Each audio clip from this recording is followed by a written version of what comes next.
Hey guys, Rorius here. Welcome back to Half-Life 2 Episode 2, the developer commentary playthrough. Today we're starting just a teeny bit before where we ended the previous episode, just because I wanted to keep the scene in its entirety. Because this is a really cool scene. This whole setup. Oh, I love it every time. No pulse. Her heart has stopped. She ebbs. If we lose her, we lose all. Behold. The extra miraculous secretion. Make haste. Join now as we imbibe the extract. Yes. Yeah, this is a crazy scene. Is needed. Agreed. Join us, Freeman.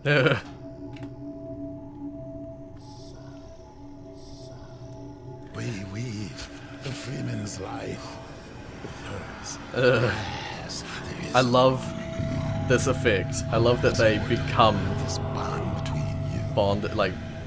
They become like purple and stuff. Yeah, this is really cool. But this isn't the best part.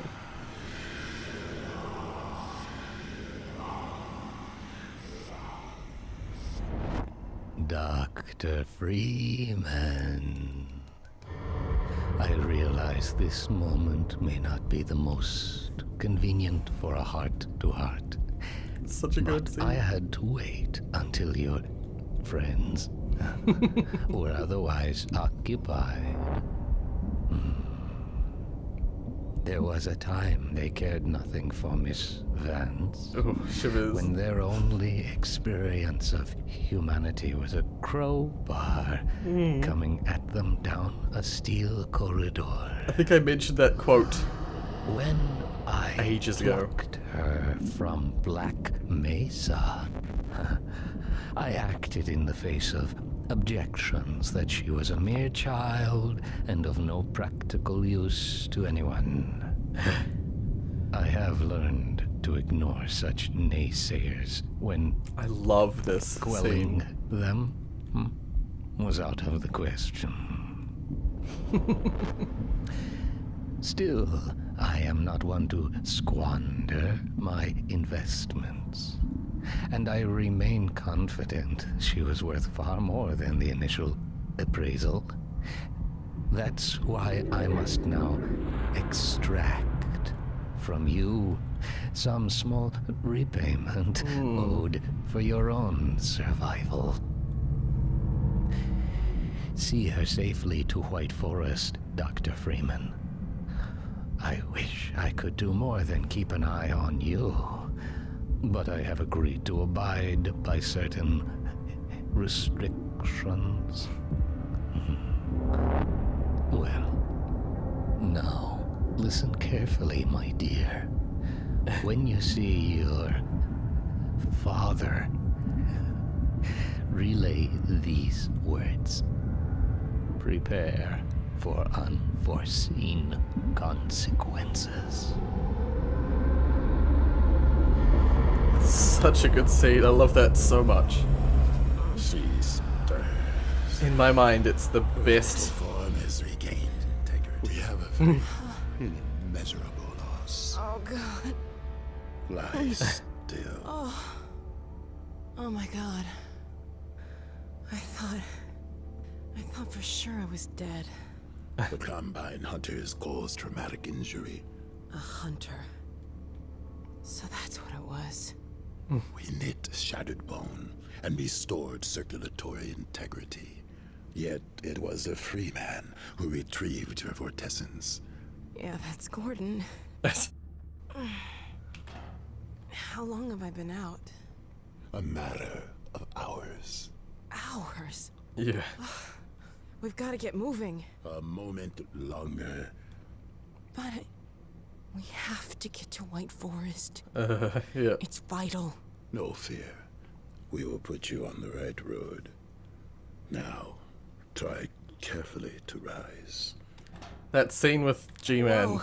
in this episode is the best I don't know thing what you in the did. whole Half-Life I series. have a feeling I'm lucky to be here. Come then. I will get you on the path to White Forest. Yeah, before we go. Come on, Gordon. Next to me. Yep, before we do that, We sometimes use sounds to set a mood rather than to literally underscore the on-screen action. The G-Man sequence you just saw, for example, relies heavily on the use of abstract and ambient sounds. We wanted the soundscape to have a deadened, internalized quality that you get from putting your hands over your ears. So we started with recordings from inside the womb. If you listen closely, you can hear the internal gurgling noises as well as muffled heartbeats. We then added various other effects around the rhythm of the heartbeat, plus long-tailed reverbs. None of the door or transition effects are literal interpretations, but are obscure metal and feedback sounds created to work in sync with the observable actions. So all of these things contribute to the scene's dreamlike quality. One of the most significant story meetings we had near the beginning of episode 2 concerned how much we were going to reveal about the G-Man. Once we'd decided exactly how much to explain, we had to come up with a way of revealing it. Alex's healing sequence offered the perfect way to pull Gordon out of mundane surroundings and put him in a realm where the G-Man can speak to him directly, but dialogue is only one of our tools for narrative. Come on, Gordon, get in. By blending images from the past, the present, and the immediate future, we continue to stitch together the Half-Life story over time. We make clear that the events at Black Mesa continue to resonate, and we draw the strongest connections yet between Gordon, the G-Man, and Alex and Eli Vance. Yeah. It serves so many purposes, and it reflects stuff from Half-Life 1, which we haven't seen in a long time. Like, G-Man in Half-Life 2 so far has, like, he's awoken us. He's shown us sections of the future. I guess, no, actually, it was used at the start of Half-Life 2 as well. That was probably the last time you ever saw it. Because at the start of Half-Life 2, you sort of see glimpses of the future, or you can't really tell if it's the future or the current time, but you see flashes of other scenes, and yeah, it adds like a sort of a mysteriousness to him. But back in Half-Life 1, when the G-Man originally grabbed you to to try and gain your services, you teleported through different locations with G-Man in somewhat abstract locations. Like you're in somewhere in Zen, but there's like tanks and stuff from the military, and it sort of makes you question whether the space that he's in is actually the space that you're in currently is actually real. But it doesn't get reused until it's sort of, as I said, a little bit used at the start of Half-Life 2, but then at the end of Half-Life 2 you just put straight into the stasis. Start of episode 1, you're drawn out of stasis by the Vortigaunts. End of episode 1, you don't go back. Start of episode 2, you don't go back. So, like, midway through episode 2, you go, boom, back to that classic G-Man experience. Every time. Just shivers. It's such a good scene.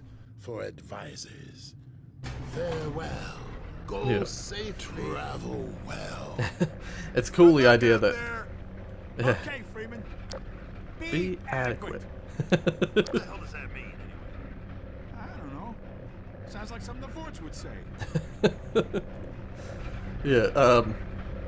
It's just such an excellent scene, such an excellent build. I think I can walk on my own now.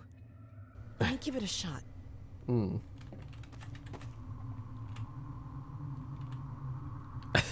She's just been like dead. Yeah. Stiff, but I think I'm okay. So just them bringing back the classic G-Man, as I said, like stitching together. Immediately they start running, stitching together like the player character with other members of the NPCs. It's just so perfect, stitching them all together, like G-Man having connection with Eli and with Alex.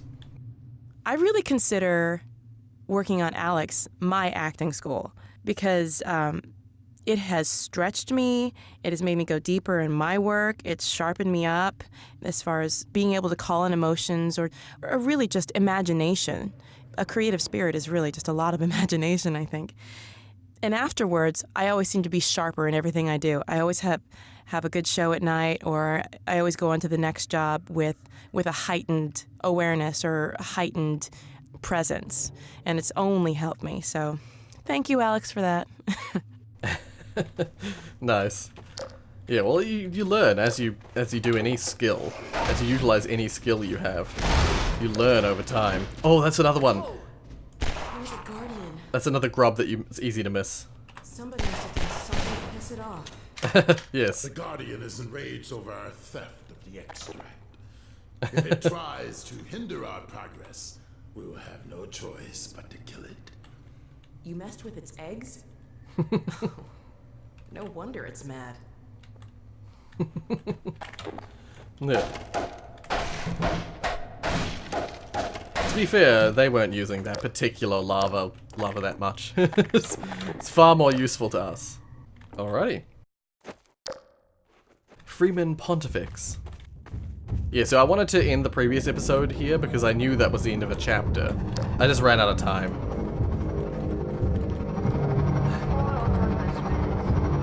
Oh my god. The Combine's on the move. Yes, and they carry Shubulathoi, a visor still in incubation pods. They gather and unite the scattered Combine forces. So that's what we saw in the Citadel. Yeah. Sure, in a hurry. Move north with great purpose. North? White Forest. We have to get there ahead of them. Yeah. I know of humans with a vehicle not far from here. They will understand our urgency. It's a pod. What are we waiting for?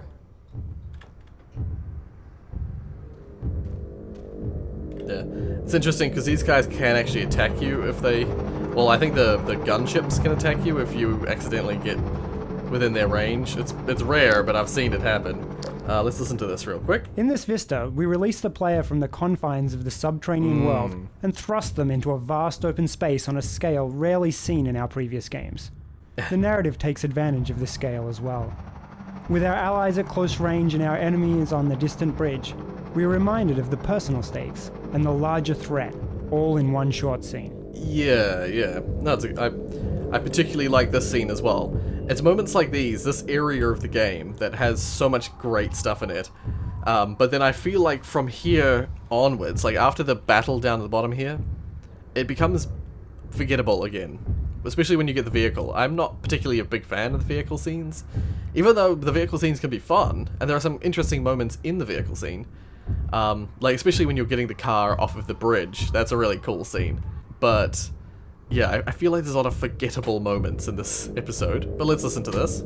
Most of our dramatic scenes are constrained in such a way that the player can't progress until the scene is over.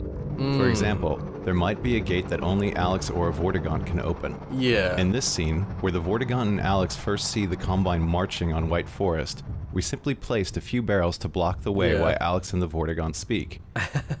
With just this slight impediment, every playtester stayed and watched the scene as intended, so no explicit gate was needed. Yeah.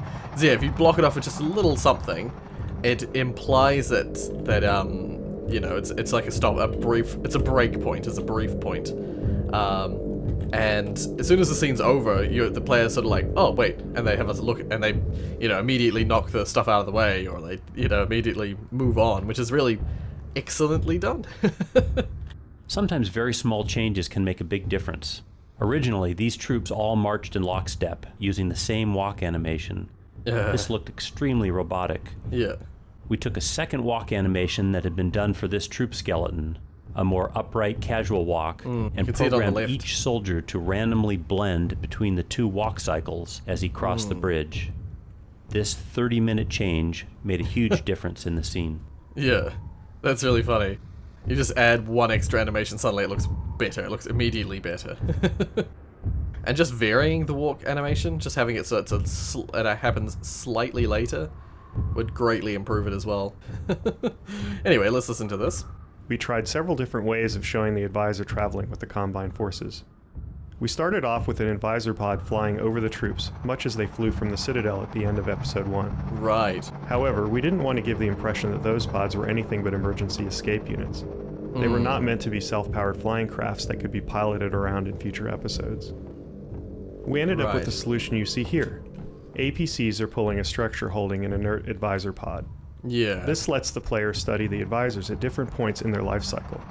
They see the main stages of the advisor's metamorphosis, from harmless larvae into powerful and highly mobile monsters. Yeah, that's cool. I like it. It's something I quite enjoy. The fact that, because you get to see a larva, or, you know, a very young advisor early on in this, or midway through this episode, which is Also another really cool scene. I'm gonna listen to these really quick before we continue. Alex's model underwent some upgrades for episode 2. We added 2 new holes to her jacket, courtesy of a hunter, and dirtied her texture up a bit to show wear and tear. We also increased her polygon count, and to help with her jacket, we added shoulder blades to her back so that it flexes better when she lifts her arms. Additionally, we reconnected her belt so that instead of being rigidly attached, it now flexes and slides around more. A lot of this stuff you won't even notice. It'll just look right. Yeah, that's Alex. She's wearing a jacket. You wouldn't even think about it. It's easy to have the computer draw something stiff and awkward, but doing that pulls you out of the game. You stop believing in the characters. They just become icons. Our goal is to make our characters simply look natural, but to do that requires lots and lots of work and tons of new technology. The irony is, if we've done our job, you won't even notice. It'll just look right. Yeah, that's really frustrating in a lot of fields. Just so many fields of work, you know, you don't get praise when you do your job well. It's really unfortunate. When you do your job wrong, people will comment and will notice. As soon as you do something wrong, you know. But in a lot of fields, yeah, if you've done it right, no one will even say a thing. No one will even notice.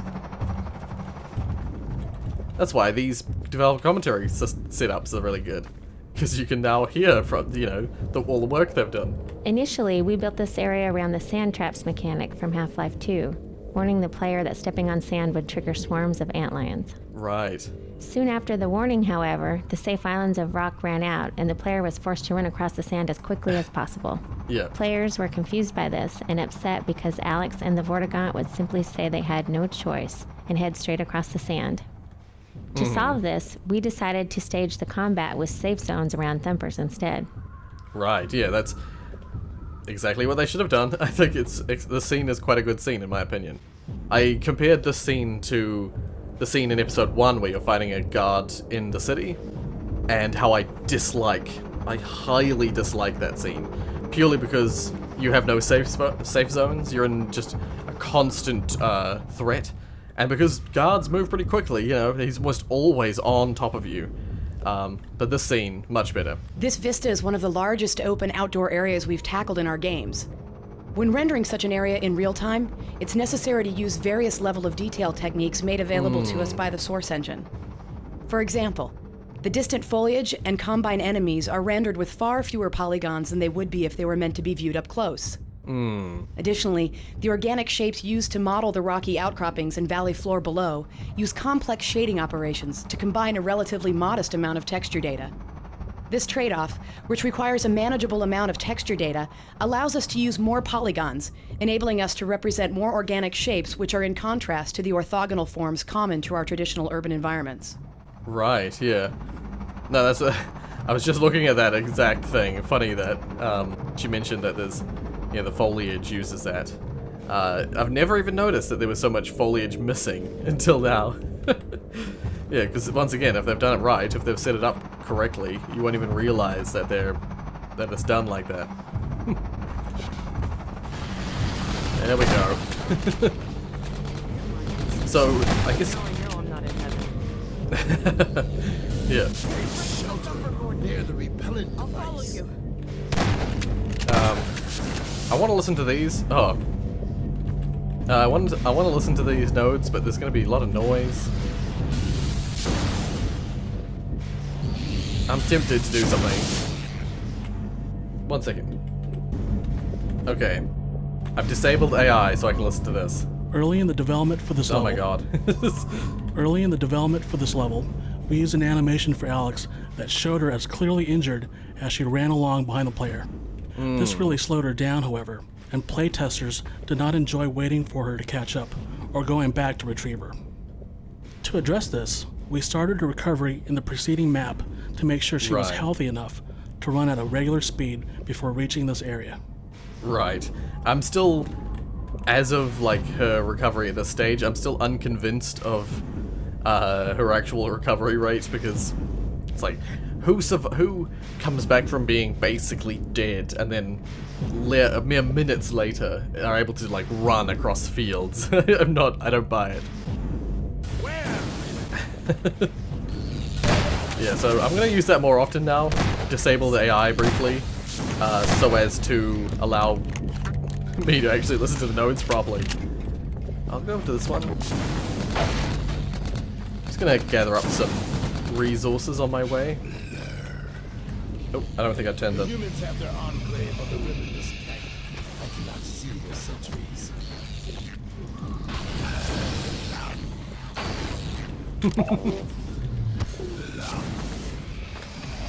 Ow. Okay, forget it. I'm gonna go over here. Fire off. Okay, once again. It goes so quiet when you do that.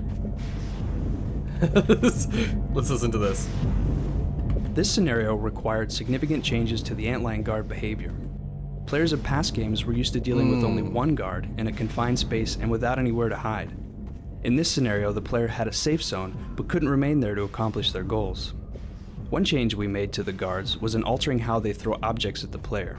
Right. Originally, they shoved objects directly toward the player at high speeds. These objects were really hard to dodge, and if you weren't paying complete attention, you could easily be blindsided and killed.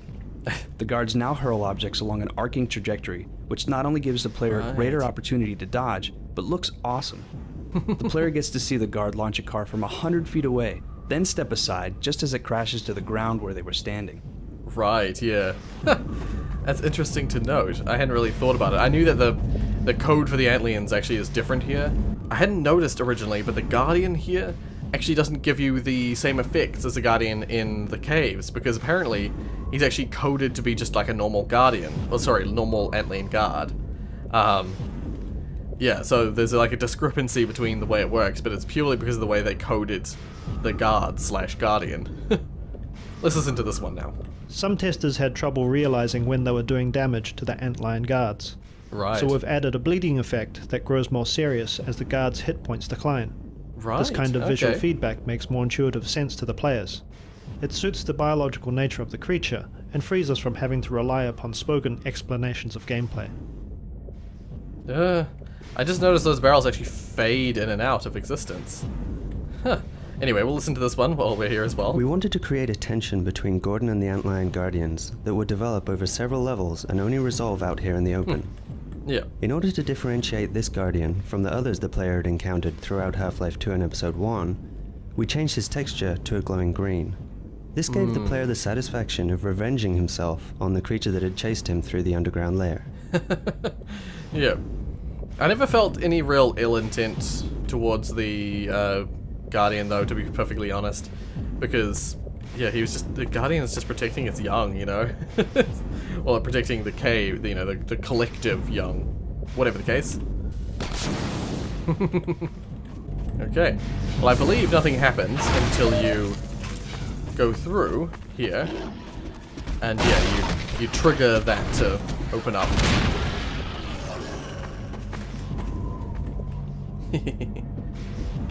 This time you will kill us without consequence. Yeah. I'm gonna grab that. Nope, I can't. It's too far away. To be perfectly honest, I had never noticed that the Guardians even had, you know, they did the like arcing shot instead of the normal shot. Yeah, they can get that stuff in here. They're clever.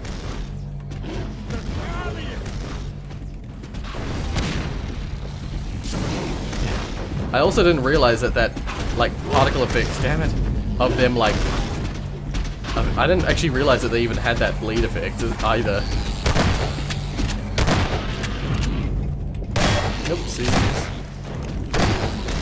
Yeah, luckily when they throw the barrels, it doesn't throw hard enough to make them explode. Damn it. And so they actually deliver the ammunition to you.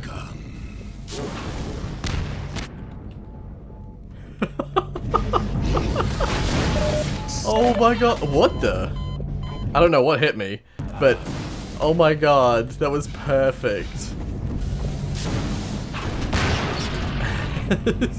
Does this one have the bleed effect, or is it only the green one? Oh no, I'm not sure. Oh yeah, this one has it too.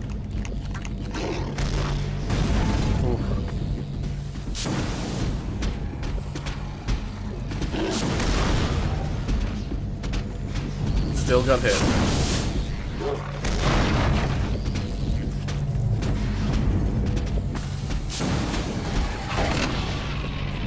Did I? Oh, I didn't kill it. I thought I killed it for a minute there. Yeah, man, that really is gross.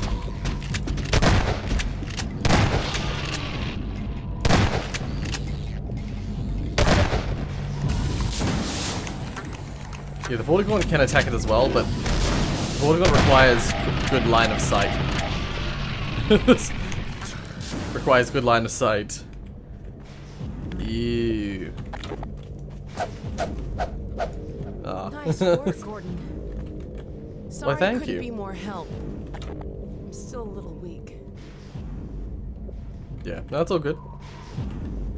You were dead, so you were brought back from the dead. So I'm not surprised. Damn barrel I couldn't grab during the battle. Come on, Vortigaunt. Done, Freeman. Freeman, you dispatched those guards with great dispatch. Come now. The vehicle we seek is in the encampment above. Dispatched it with great dispatch. This lift will carry us to where the vehicle awaits. Yeah, to get that vehicle is a really cool scene. I like that scene a lot. But, yeah. If I'm not mistaken, that's where the sort of episode generally has like a downturn. Just not because it's, not because the episode's particularly bad or anything. It's just that it goes to what I consider quite a boring scene. A boring section of the game. I'll leave that head crab for them to deal with. Yeah. Get out of the way. Apparently in that desync video I watched for one of the reaction videos, for some reason he was saying this item, this physics object, gets all messed up if you like save and load or whatever. The physics of the object get really messed up. Thanks, Gordon.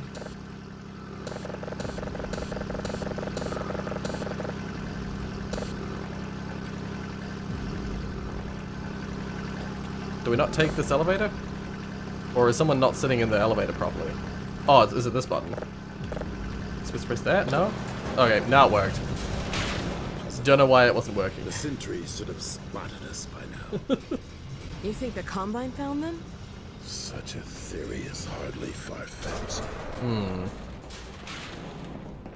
Yeah. Oh god, getting pushed by the NPCs. Stop pushing me. Oh, I could have sworn this is a level load. It is. Isn't it? Yeah, there we are. I usually like to point out level loads because I'm pretty good at guessing where they are. A nice little fall like this is a pretty classic level load. Just means the player can't immediately go back to the previous level. I think we'll start this part. We'll go through this cutscene at the start, but then we'll probably call it there. Because this scene is quite the extensive section. Oh god. Yeah, they're dead. The Combine found them all right. But came to no good end themselves. Yeah. Head crabs have had their way with both parties. Yeah. I like that Combine try and use head crabs to their advantage, but so often the head crabs, end up killing them instead. Because head crabs are not something you can just... Hey, they're not a tameable Oh, thing. that bridge. I think I see the car you were talking about. It's way... Oopsies. It's like way over there. I don't know how she sees it. And there are a lot of other cars in the way. Escape, but made it no farther than the abyss. Well, if they got it over there, maybe we can jump it back to this side. We recommend the Freeman for this task. Yeah. Hey, I'm feeling a lot better. That condition will not last long if you plunge into the toxins below. We Yeah. will do well to lend our protection from above, while Freeman skirts the hazards in the pit. This mounted gun may prove useful. Yeah.